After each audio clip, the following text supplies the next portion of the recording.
So one of the most common challenges with managing servers is how can I make sure that my servers are actually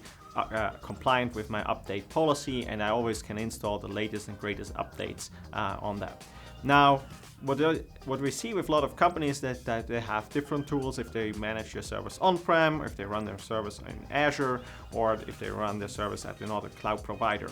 And the great thing actually about Azure Update Management is that you can not just manage updates for Azure virtual machines, you can also manage updates for on-prem servers, Windows and Linux, as well as servers running at other cloud providers. By simply installing an agent, the server will show up in Azure and you have that single pane of glass, which basically allows you to see all your servers, you see their update status, and it basically allows you to go out and trigger and schedule update installs on your servers and systems. So that's how you can simply keep all your servers across your environment up to date.